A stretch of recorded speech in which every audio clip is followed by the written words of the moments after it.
Namaskar. Hello and welcome to PGurus channel. I'm your host Sree Iyer. Joining me from across the pond is Pandit Satish Sharma as the election scene heats up in United Kingdom. Let's welcome the good Panditji. Panditji, Jai Sri Ram. Namaskar. How are you?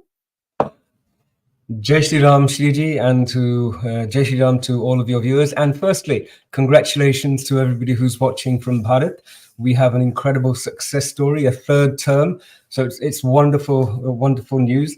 Before we jump in, can I make one small observation? And that is that I've received data that in Bharat, if we had had 6.7 lakh more voters turn up in support of the BJP, they would have had their majority. So out there in India, there are 6.7 lakh people who are responsible for any confusion or any hesitation that they might be thinking about the current status quo. And the reason I mention that is that our Hindu community here in the diaspora is notoriously famous. It's infamous for not turning up to vote. And the consequences, I think, should really be emphasized. So before we do anything else, let's have a shout out. Please, everybody, your vote does matter in the forthcoming elections. Get out there and vote. Otherwise, afterwards, don't complain.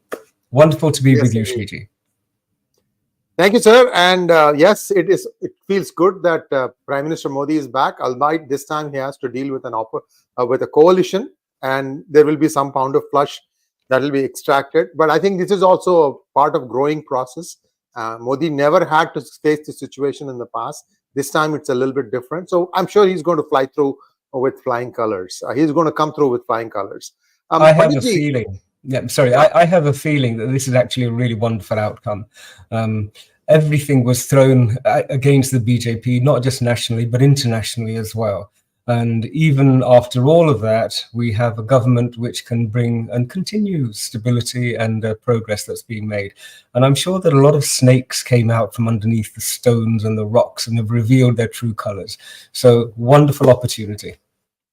Yes, indeed. And cross voting has become a new art across India this time. And viewers, at 8 p.m. as well as at 9:30 p.m. we're going to have two episodes: 8 at 8 with Professor 𝗣𝗚𝗏 and at 9:30 with Shantanu Gupta-ji, writer, the man who transformed Uttar Pradesh, about Yogi Adityanath. So you know who Shantanu Gupta-ji is. We're going to dissect what went wrong in Uttar Pradesh also.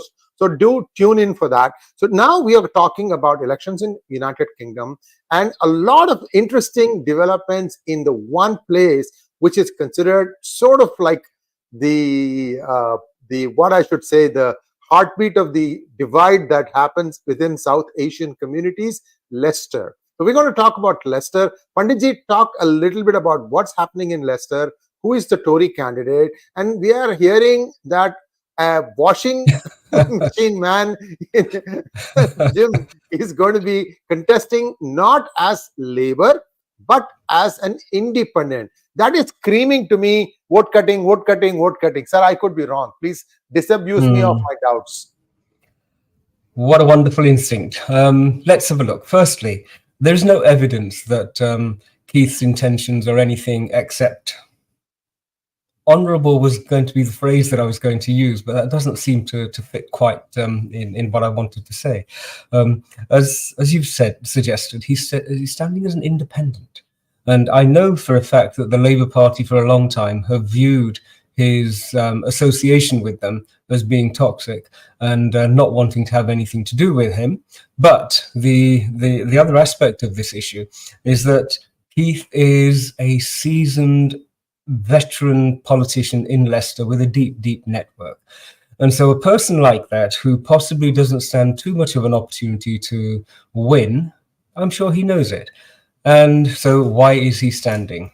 Vote cutting, you've mentioned, springs to mind. And I think if we scrutinize that a little bit more, then yes, I think there is a definite attempt for a division, a rift to be created between the voters who would ordinarily vote for, shall we say, the Conservative candidate, but to lure them away into some of the loyal, ardent supporters from that network, to lure them away from voting for Tory or Labour.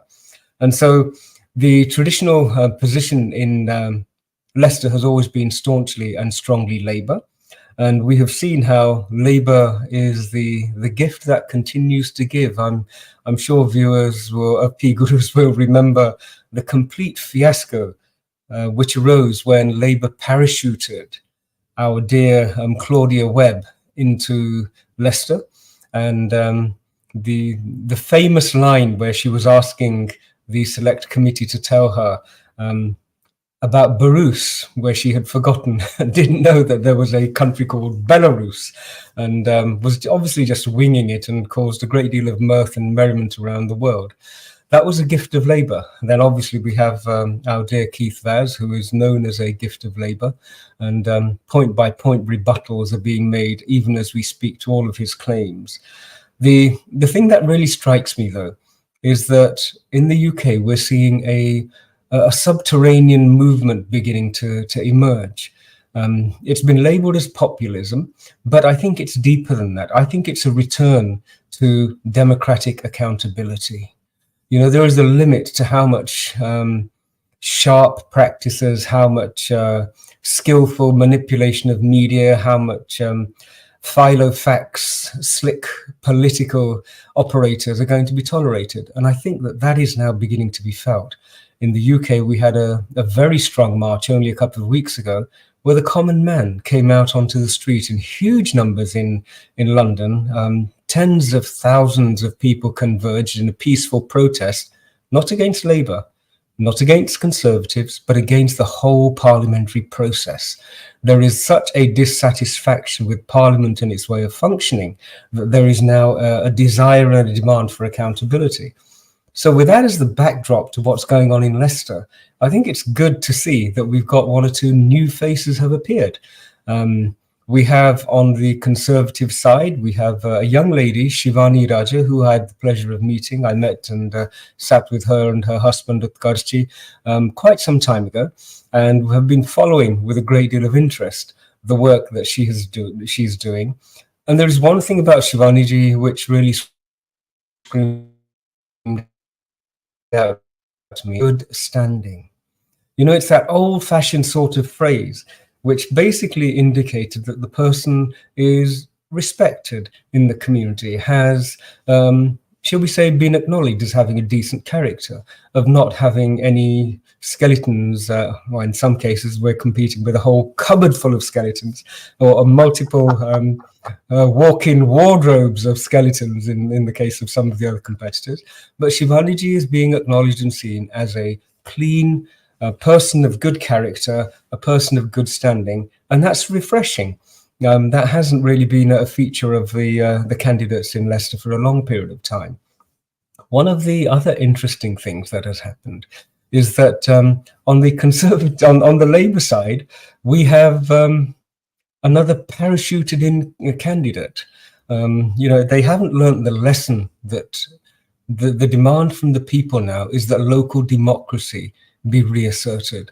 You know, a fundamental principle of the democratic process is that a group of people living in one location, they get together and choose from themselves a person of good standing who they know. And they say, we would like this person to go to Parliament to speak on our behalf, to represent our basic values, to be able to articulate our perspective in a national and an international arena. That's the fundamental principle of what a democracy rests upon. And so continuously parachuting in people who are not deeply rooted in the locality, who do not have the local networks, it really trumpets one thing. Forget all of the policies.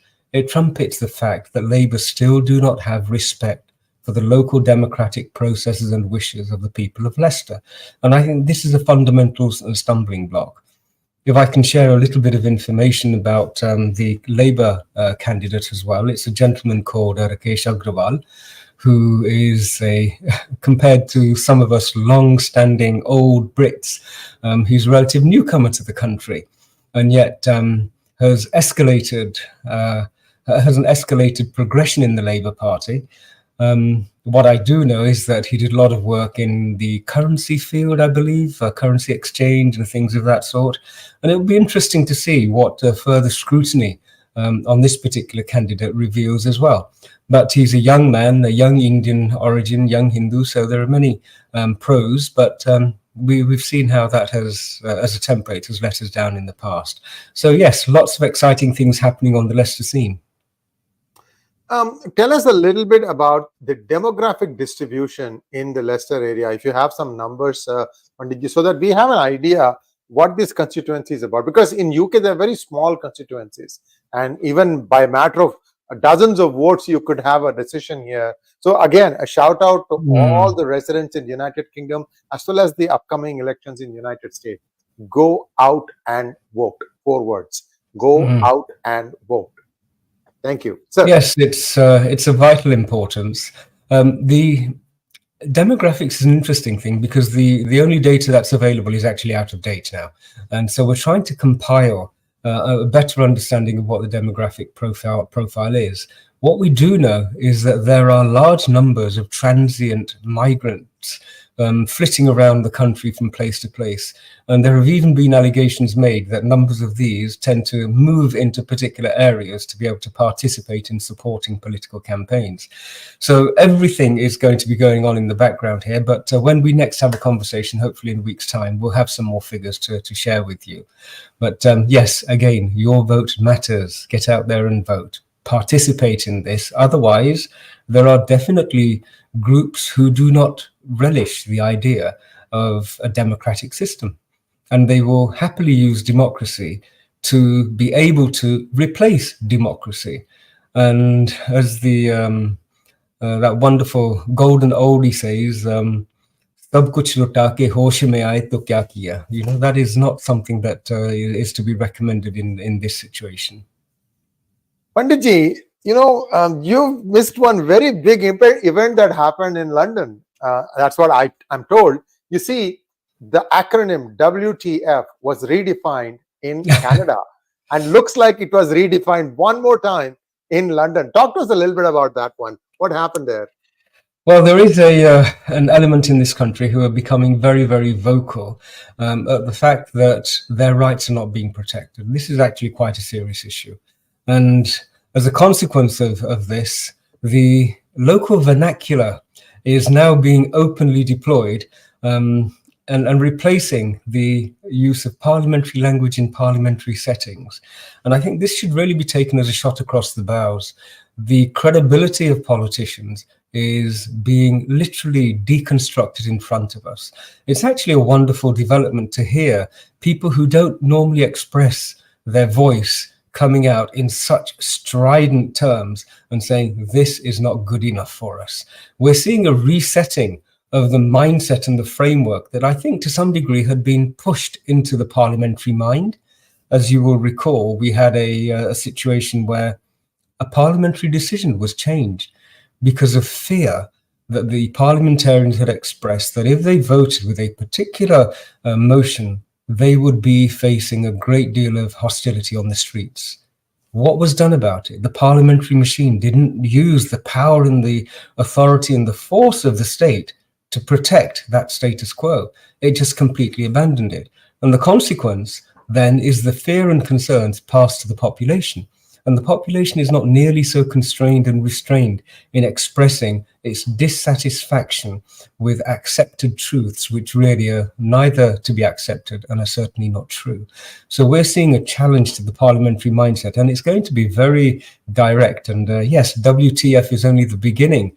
There were a lot of people who decided we need to just shred, literally tear apart this gently, softly, kid gloves approach to an ideology and ideologies which have been taken as the status quo, as having been defined the parameters of what can and can't be said, of who can and can't be criticized. And when the average Brit or the English person on the street decides they've had enough, it's wonderful to see. Yes, indeed. And let us hear from the candidate, Shivani herself, about herself. So there's a small video clip that we have for you viewers. Let's hear the Shivani's introduction. Shivani Raja, and I am thrilled to announce that I'll be standing as your Conservative parliamentary candidate for Leicester East this general election. I am first-generation British, born and raised in Rushmede. I grew up attending local schools, colleges and university, and these laid the foundations for my early career. My parents migrated here in the late 70s from India and Africa. They worked incredibly hard to serve their new community whilst keeping their heritage. I am who I am because of the fantastic opportunities Leicester has given us. Having lived here all my life and running a local business in the property and hospitality industry means that I have first-hand witnessed the challenges that we face, but also the incredible potential we hold in this city. In the past, we have had MPs who have ignored Leicester, MPs who haven't even lived here, and MPs making decisions for communities that they don't truly understand. Under Labour, we have seen industries going, businesses closing down, and our roads are getting worse. I truly care about this city, because if there is something here that affects you, then guess what? It affects me too. So yes, perhaps it is time for change, and perhaps that change is that Leicester turns blue. By trusting me with your vote, you will get somebody who understands our values and needs, somebody who understands our struggles, but more importantly knows our strengths too. We have 40 days to take the first step towards ending 40 years of Labour damage. I am young, energetic and determined to deliver. So I am asking you that on July the 4th, you give me the chance to serve you.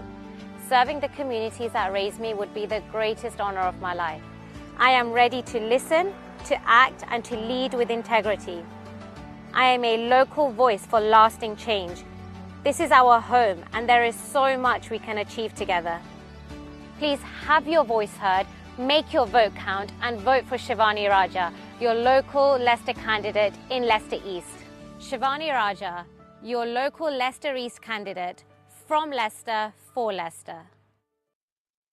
That's a good line. From Leicester for Leicester. Very nice. Yes, it'd be wonderful to see how that line grows, and I'm sure the person who sculpted it is glowing with delight that it's beginning to become quite powerful now. You know, there is one point that struck me when 𝗤𝙑𝙬 was speaking in that introductory video. There is a freshness to it. There is a, as I said, a sense of a person of good standing there. Now, one of the accusations she's definitely going to have leveled against her by the opposition, they always do, is, oh, she has no experience, she has no experience. But I would suggest to 𝗤𝙑𝙬 and to the electorate to bear in mind that Leicester has learned very difficult lessons at the hands of people who have lots of experience. You know, 𝗤𝙧 𝗏𝗏, shall we say, was so experienced. He was the chair of the Home Affairs Select Committee, which passes legislation on the uses of drugs, on the issues to do with prostitution. And as chair, it didn't occur to him, his experience didn't indicate to him that perhaps he should really step back and recuse himself, because he was implicated in both the use of drugs and also the use of prostitution and rent boys. So experience on its own is not nearly enough. And if I was given the opportunity of choosing between the two, I would choose a person of good character and a person of good standing and see how we could support them in acquiring the experience. And the other thing that struck me is I'm sure she's going to be challenged on all sorts of international things and the public sector borrowing requirements and all of these fancy sort of high political phrases that are bandied about. There are whole government departments dedicated to determining foreign policy. And so asking an MP to comment on nonsensical international issues, which are not established as being on the taxpayers' agenda of priorities, again, is something that she needn't be too concerned about. There are lots and lots of experts in the field who hopefully once she becomes a parliamentarian, she will have access to. She'll be able to make evidence-supported decisions. All of the paraphernalia of government will be available to make sure that everybody's rights are protected. But most of all, her responsibility will be to the rights and the needs of the people of Leicester. So I think we have a really great opportunity here. Very true, sir. I have a question for you regarding this movement that is happening now, Reform UK. Is that going to grow and become a political party? Well, it has every opportunity to, but in this day and age, there seems to be a lack of an energy which is positive and constructive. the power is in the hands, the vocal power, the megaphonic power, the power of social media seems to be more in the hands of people who are devoted to deconstruction. You know, we have this phrase in Punjabi, we have a phrase which says basically that there are those who seek power by destroying and those who seek power by creating. And the ones who seek power by creating are really the ones that you should look for and work with. At this moment in time, there are so many powerful voices wanting to ensure that a new political party doesn't come onto the scene. And Reform has come onto the scene. Nigel Farage has stepped into play and is now beginning to lead it. And he is one of those megaphonic voices who has actually got the capacity to take it from being an activist, a very populist sort of a movement, into a genuine political party. But there is a caveat I want to just introduce at this point in time, and I'm going to make this observation now. I made an observation about Rishi Sunak when he was first nominated, and I expressed hesitation that he had tribal loyalty, but were we really judging him against his political background, against his value system, against the class and the groups that he is from? And I think some of those concerns are now being seen to have been true. I have got some of those same concerns with Nigel Farage. My concern is that in the UK, there is a shift from a sham democracy towards a genuine democracy. And those who have benefited from running a sham democracy for such a long period of time are very adept, shall we say, in shuffling the players on the stage so that the appearance of a democracy is maintained and sustained. And I wonder sometimes if Nigel Farage is one of those players who's been kept in the theatrical wings and is now being brought forward to create another voice, to keep the notion that the existing democracy isn't perfect, but you know, now here's something fresh, but it's within the same framework. I'd like to make an observation which I think will emphasize this point. You know, this march that was the nation speaking was just ordinary, good-hearted, salt of the earth, English, Welsh, Irish, Scottish, Indian origin people, all ordinary people saying, we don't believe what you're saying to us anymore. You don't look after our interests anymore. That is an important shift. And the people who were leading it, the voices who were at the front of it, have actually got now a great deal of credibility and maturity. You know, I recall, and I'm sure you have heard it, that Tommy Robinson is one of the most vilified characters. Yes. But he hasn't done the things that have been done by people such as Sir Tony Blair, responsible for a million Iraqis killed and devastated. He hasn't done the same sort of things as Lord David Cameron, who led Britain into Libya and destroyed a sovereign nation. And yet Tommy Robinson is the one who is vilified. And this is a notion to be borne in mind. The emergence of a popular movement is an entirely democratic process.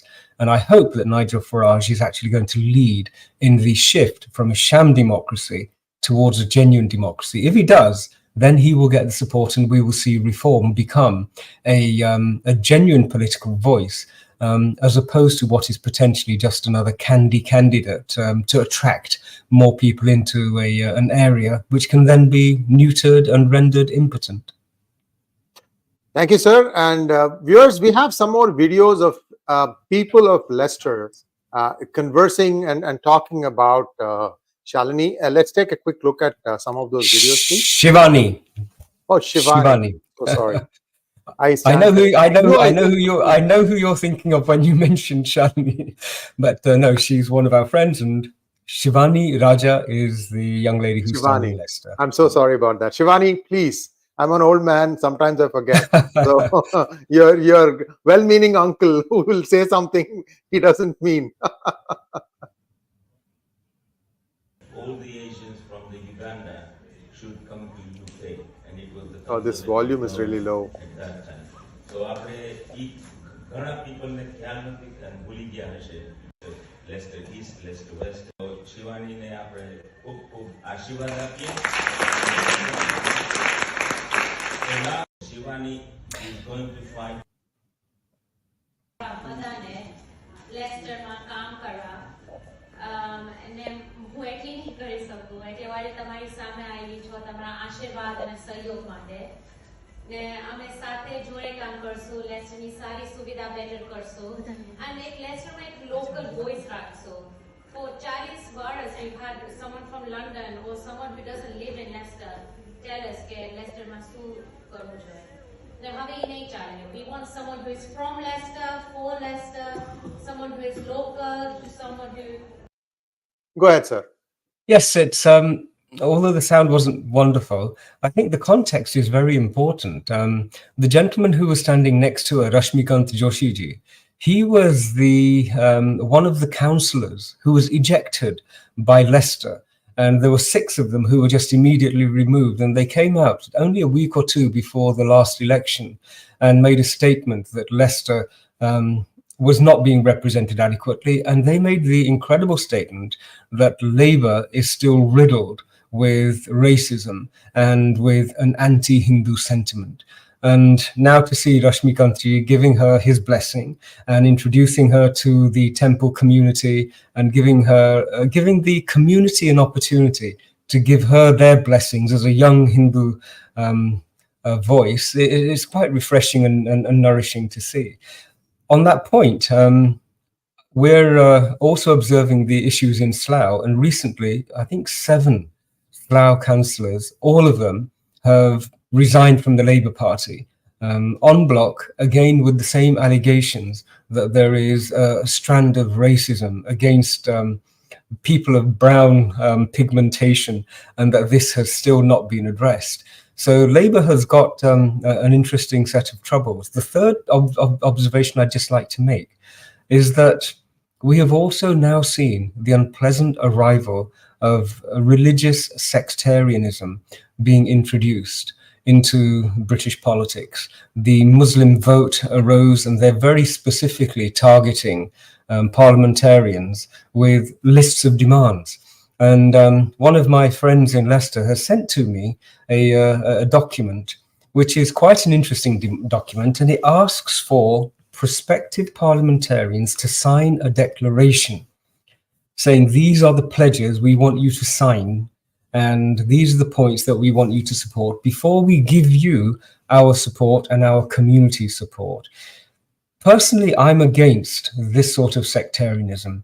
I think it just creates more rifts and it creates more polarization. But to give you an example of the nature of the demands that this particular organization called You Elect, which is a Muslim initiative, the first demand that they have is that the person must commit to support the definition of Islamophobia as defined by the APPG on British Muslims. Now, this definition is full of lots and lots of intrinsic problems. And in fact, I have a feeling that even the Labour Party under Sir Keir Starmer are probably going to revisit their adoption of this definition.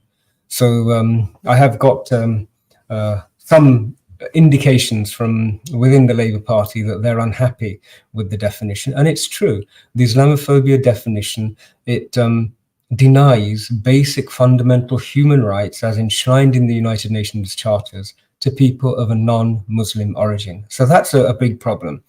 And when it comes to education, there is demand that the person commit to the protection of religion as a protected characteristic.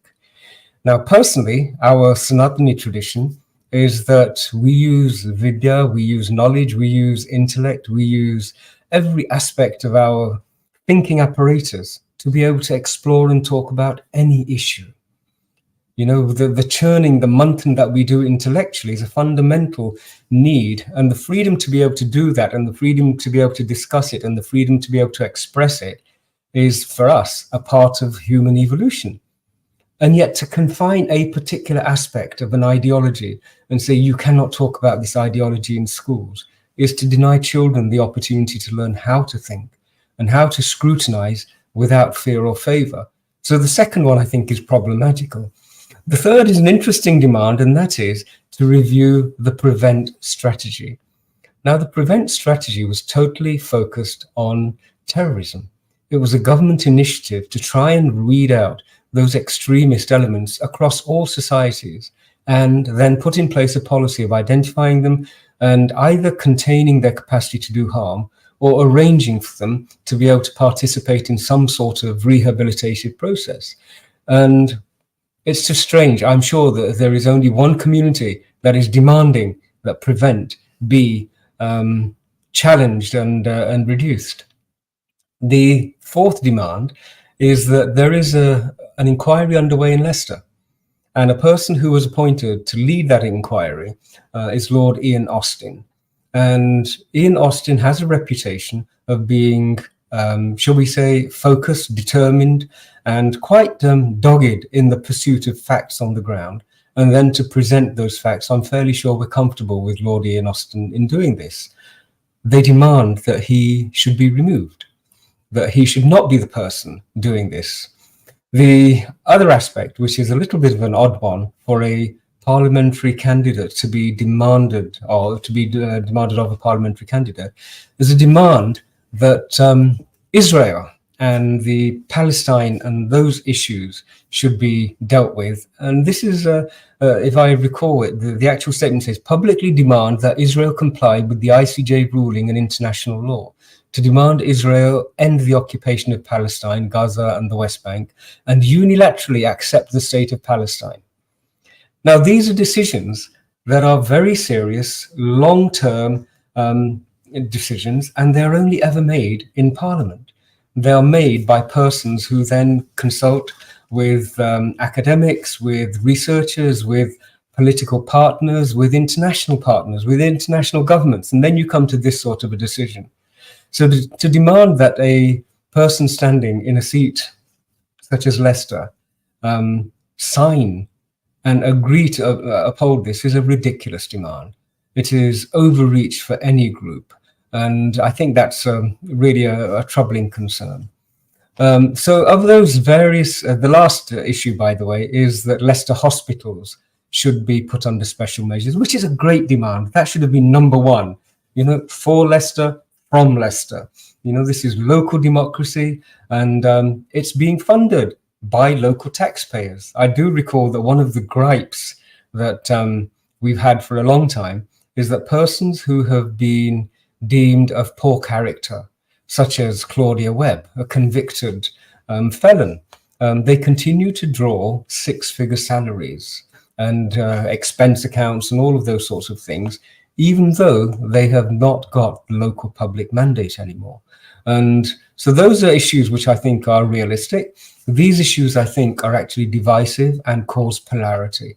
And I would strongly urge that every parliamentarian who is standing really try and understand who they are paid by, who they are beholden to, and whose interests they really should be looking after. And that's the local residents in their constituencies across all communities. Thank you, sir. And did I hear Shivani speak in Hindi there just a little bit in the tempo? Yes, and I think there was a smattering of Gujarati as well. So English, right. Gujarati and Hindi. This is a great profile for a person living in a multicultural society. Actually, you prompted one other thought. At this moment in time, there's a lot of talk that multiculturalism has failed and everything else. And it's only because of an extreme element who seems to have its roots in one ideology. And it's unfair. I've often felt that this needs to be expressed. It's unfair to tarnish the whole of the incredible participants in this multicultural experiment as having been failures. The other ethnicities and cultural backgrounds have all participated and have contributed incredibly well. We have got such a melting pot of successfully integrated communities.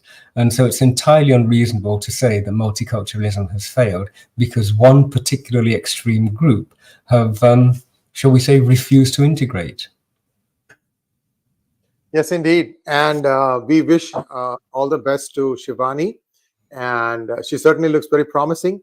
And here's one more video here. Candidate is Shivani Raja. Shivani Raja is a lovely young lady, and I personally endorsed her. The party has endorsed her. She's a daughter of Leicester, born and raised in Leicester. Eric Skule, Valley Skule, 𝗒𝘂𝗿𝘁𝘁 and a Demontfort University. So what we really need is, we know that we can't trust Labour. I've even heard that tomorrow, maybe, I don't know, we also know that an old politician may be returning. Yes, an old politician may be returning, yes?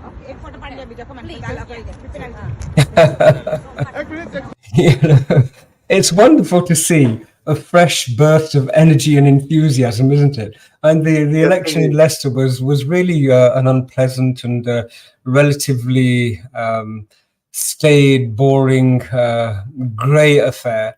And one of the other things I noticed, I think this is the elders walking group in Leicester, if I'm not mistaken. And you know how much value we place on an ashirvad from those who are our seniors and elders in the community. So that's a really good sign. I do hope that she gets a good shot at being elected. Yes, indeed. And someone asked for sharing Shivani's handle, and we have done that in the chat window, and we'll also put it in the top of the comment section. So those of you who want to support Shivani, you feel free to do that. Thank you so much, Panditji. I think we have one or two questions for you from our audience. Yukin237, thank you so much for becoming a YouTube member. The Desi Stand wants to know, sir, but the UK Parliament House of Commons cannot do anything though voted to power when the House of Lords, who are grandfathered in, say no. That is, so how can UK be a true democracy? Well, the Lords actually has got a function. I know there are a lot of people who say we should get rid of the institution of the House of Lords, but I think the House of Lords needs to be refreshed and it needs to be tidied up, because it is a voice of relative, or it's intended to be a voice of relatively independent seniority and wisdom. You know, even democracies sometimes can be motivated to choose people who have questionable attributes. And I'm just thinking of the joy that the United States is going through at this moment in time with its elected executive, right? And when you have a swing away from a good moderate center position in the House of Commons, often the House of Lords can step in and force them to revisit, and to revisit. But the House of Lords does not have a veto right. It has that one issue is crystal clear, that the voice of the people, their elected representatives in the House of Commons, is what becomes law. And the House of Lords can cause lots of issues to delay it, but the power does rest where it's democratically enshrined. That's the House of Commons. So it is a true democracy in that sense. The issue, though, is there are decisions that are made which are outside of the parliamentary democracy. For example, over 1 million people came out on the streets in London to say, no, we should not go into this war, this fabricated dossier that was created by the Labour Party's Jack Straw and by Sir Tony Blair and Alistair Campbell, that unholy trinity. They led Britain into an entirely undemocratic war. The presence of Britain in the Ukraine conflict, where I've heard that we even have boots on the ground, that's an entirely undemocratic development. These are massive, massive issues which impact upon the well-being of the people of Britain. They're not democratic decisions. So this is a particularly problematical aspect of the democracy, more so than the House of Lords. And this is why I suggest that we may need to consider whether this is a sham democracy. Thank you so much, Pandit Satish Kumar Sharma ji. And viewers will be back again. We have some new updates on the caste case in California. And interestingly enough, Pandit Satish Kumar Sharma ji has more on it than even I. And we'll be having a conversation with him. I mean, he has done some amazing stuff. Came over here and did a couple of seminars on this and opened people's eyes to what happened in United Kingdom and what will happen to United States if we don't act. And we did act, and it was like finally got it stopped at the very last moment. But the other side is not waiting. They are going to try again. So this new ruling, where there has been a kind of a rap on the knuckles of the CRD, and that is the California Civil Rights Department or something like that. And this is important because it will make them think twice before they do any such tomfoolery again. So thank you, Panditji, from the bottom of my heart. You know, it takes a big heart to jump across a pond, a rather big pond, I must say, to come over here and all the way across to the West Coast, talk with us, explain to us what happened, and how to help us navigate these treacherous waters. Thank you so much, sir. Shriji, if I may just pick up on that point that you mentioned, this is a very important development, and we'll have a whole show on it. And I'd like to invite one or two other guests who joined us in the battle for this onto the show. But just to share with you, I was in Bharat quite some time before the elections, and I spoke with prominent persons and said, look, caste is an ever-present cause of friction in our Bharatiya society, and it's now time that we dismantled this libel that has been attached to Sanatanis for such a long period of time. Let's get rid of it. And I wanted to hold a CasteCon conference, exactly the same sort of conference we managed to put together in San Francisco in Bharat. And I was advised not to. I was advised that it might have an influence on the way in which the precariously balanced forces in the run-up to the election might work. But having had a look at what's happened, you know, we have just seen how caste was brought again into center stage, and how the overall impact of this caste libel on politics in Bharat is actually hugely negative. And it's now time that we mature enough and deal with this issue. Let's talk about this issue. So I'm happy to use PGurus to announce that we are now going to hold a CasteCon conference with the blessings of the powers that be in Bharat at the earliest opportunity. And let's see whether we can bring this family feud, which has been exploited by people who hate our Sanatani family, to an end. The time is very much here, and I look forward to everybody's participation in making this happen. Jai Shri Ram, and thank you, viewers, and thank you to PGuru channel for allowing me to share this. Jai Shri Ram.